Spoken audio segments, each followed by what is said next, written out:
Des fois, on s'éternise dans les paroles. On parle, on parle, on parle, mais il n'y a aucun changement.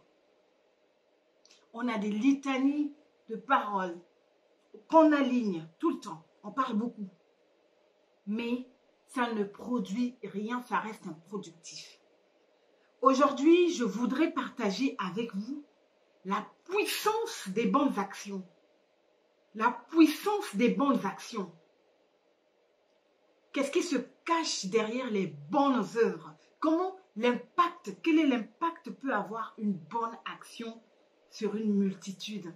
Là où la parole peut échouer. Ben oui, c'est pas parce que la parole était au commencement qu'elle échoue, qu'elle ne peut échouer. Mais dans certaines circonstances, la puissance qu'il y a dans l'action, là où la parole a des limites, l'action n'échoue pas.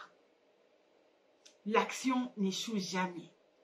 Bonjour, j'espère que vous allez bien. En tout cas, nous, ça va. Si vous vous arrêtez un instant, juste une action à faire, vous vous abonnez, vous laissez un petit commentaire et vous partagez comme nous sommes généreux. On partage. Voilà. Je voudrais partager avec vous la puissance des bonnes actions. Nous avons regardé la Coupe du Monde du premier jour jusqu'au dernier, la Coupe du Monde qui se tient au Qatar.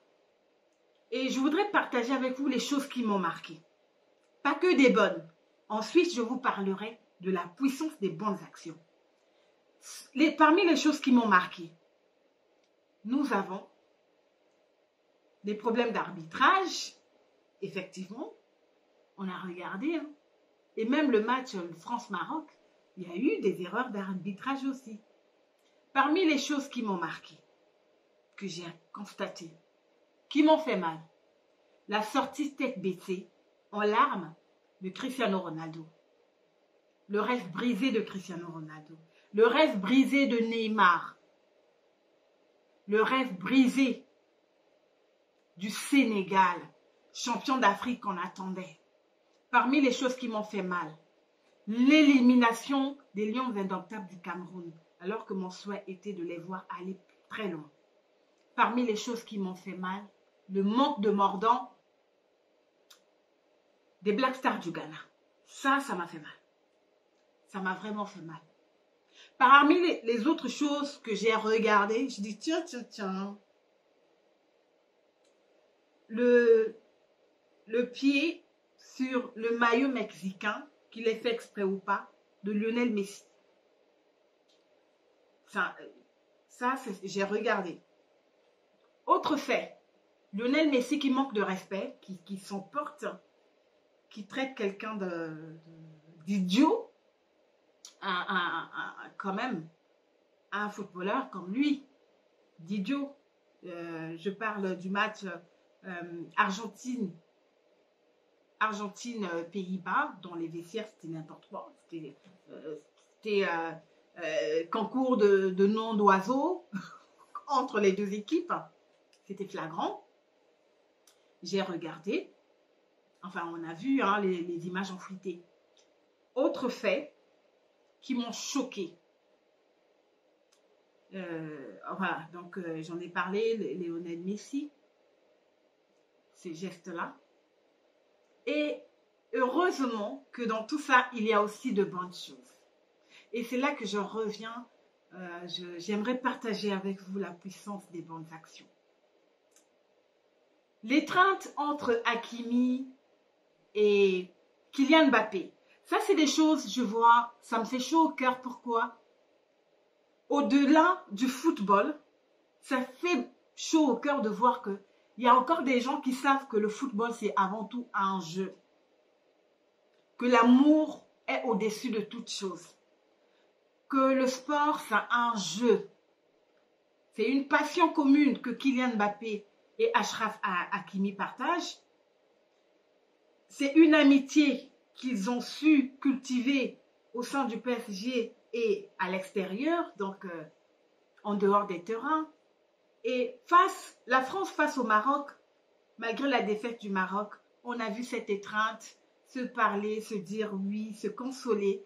Et ça fait partie des choses qui nous font ressentir encore l'amour pour l'humanité, qui nous font comprendre encore que oui, l'humain a quelque chose de beau en lui.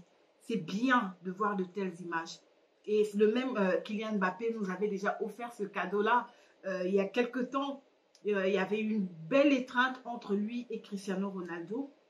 C'était en club, je pense. Si ma mémoire ne me trahit pas, c'était à l'époque où Cristiano Ronaldo était au Real Madrid et Kylian toujours au PSG. On avait beaucoup aimé cette étreinte-là.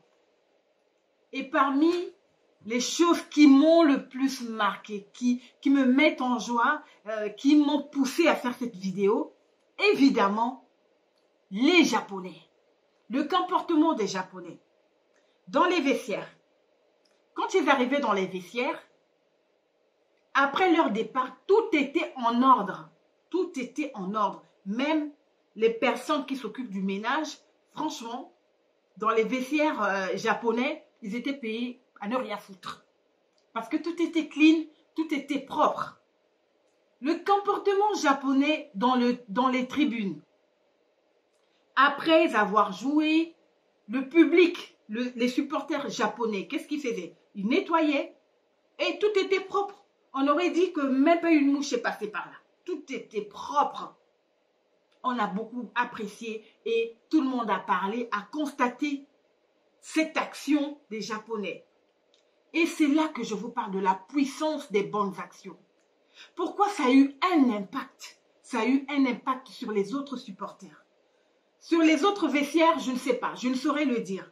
Parce que jusqu'ici, les informations que nous avons recueillies, que nous avons suivies, c'est que même le public marocain, après le match, on a vu les Marocains ranger et presque les autres équipes, les supporters, ont pris l'habitude de nettoyer, de ranger, de mettre de l'ordre après un match. C'est parmi les choses que je retiendrai qui m'ont marqué, les choses positives qui m'ont marqué dans cette Coupe du Monde. La puissance des bonnes actions. Si quelqu'un s'était levé au Japon pour dire, nous, on va aller là-bas, on va ranger, on va mettre de l'ordre, il y aura de la discipline et tout. On allait les traiter comme chaque fois qu'une personne prononce quelque chose de positif, on le traite d'arrogant, on le traite d'orgueilleux, on le traite pour qui se prend-il? Les Japonais n'ont pas parlé. Déjà, on était au Qatar, ils allaient communiquer dans quelle langue? En anglais? En arabe? Les Japonais ont communiqué à travers leurs bonnes actions. Les Japonais ont communiqué à travers leur attitude. Les Japonais ont communiqué à travers les œuvres. Les œuvres. C'est pour cela, pour être équilibré spirituellement et physiquement, il faut qu'il y ait une conformité. Une conformité entre ce que tu dis et ce que tu fais. Mais les gens auront toujours le regard sur ce que tu fais. Et donc, sois celui qui pose des actions, qu'on voit le vrai toi à travers les actions que tu poses. Qu'on ne te voit pas comme un beau parleur, qu'on ne te voit pas comme un tribun, qu'on te voit comme une femme qui pose des actions, comme une femme disciplinée, comme une femme qui attire la faveur à travers ses bonnes actions. Ne sois pas une simple parure, sois quelqu'un qui pose des actions. Les Japonais m'ont impressionné, mais pas que moi. Les Japonais ont impacté, mais pas que moi. Les Japonais ont impacté les autres supporters. Les joueurs japonais ont impacté les autres vestiaires. Et ça donne envie de rentrer en profondeur et de comprendre les samouraïs. Ça donne envie de chercher à connaître davantage ce peuple. Quel est ce peuple? Et si tu vas au Japon, on te dira c'est un peuple waouh, c'est un peuple discipliné, c'est un peuple ordonné, c'est un peuple propre, c'est un peuple... Rien n'est fait au hasard. Rien n'est fait au hasard. C'est le genre d'exemple qui nous inspire, c'est le genre d'exemple qu'on aimerait pour nos nations, pour toutes les nations. Ne sois pas quelqu'un quand tu rentres dans une salle, tu laisses n'importe quoi parce qu'il y a une femme de ménage. Le respect du travail de l'autre, c'est aussi poser de bonnes actions. C'est pas parce qu'il y a une femme de ménage que tu dois laisser le désordre. Non, il faut tout nettoyer. C'est pas parce que tu payes la mairie que tu dois jeter la poubelle. Tu dois jeter le papier, la canette de bière, tu dois jeter les choses n'importe comment parce que les gens vont passer derrière pour nettoyer. Une seule action de ta part peut changer tout un pays. Une action de ta part peut changer toutes les personnes autour de toi. Toutes les personnes autour de toi. Il y a des enfants, on ne leur apprend jamais à dire, enfin, jamais, hein, on a appris à nos enfants, insulter, faites ceci, faites cela. On ne leur apprend pas ça. Mais quand les enfants ressentent de l'amour, quand les enfants entendent de belles paroles, quand les enfants voient leur mère se lever tôt le matin travailler, ces enfants-là auront l'amour du travail. Si tu as l'habitude de t'asseoir, d'ouvrir un livre, l'enfant va commencer à observer. Ma maman aime la lecture. Une fois, ma fille me demandait, maman, pourquoi je t'ai jamais vu prendre tel livre? Je dis, quel livre? Le rouge, là, tu aimes l'autre. Ça veut dire que cet enfant a constaté que sa mère aimait la lecture, mais avait un petit faible pour les livres enfin, rouges, parce que c'est rangé par couleur. Et souvent, quand tu ouvriras un livre, ton enfant viendra s'asseoir avec son livre aussi pour faire comme toi. La puissance des bonnes actions. Soyons ceux qui font, ceux qui apportent le changement à travers nos actions. Pas ceux qui blablatent, pas ceux qui parlent sans rien faire. Non, posons des bonnes actions. Vraiment, les Japonais, coup de chapeau, les Asiatiques, coup de chapeau, pour ceux qui impactent aussi à travers leurs bonnes actions, coup de chapeau, je tenais à vous me remercier. C'est de belles actions, c'est des leçons de vie. Voilà, une belle leçon de vie que nous avons tous retenue, qui a impacté tout le monde, que nous allons transmettre aussi à ceux qui n'étaient pas au courant à travers cette vidéo. Merci de nous avoir suivis. Restez connectés. N'oubliez pas de vous abonner, de liker, de commenter. Et comme on est généreux, nous on partage. Merci à vous et à bientôt.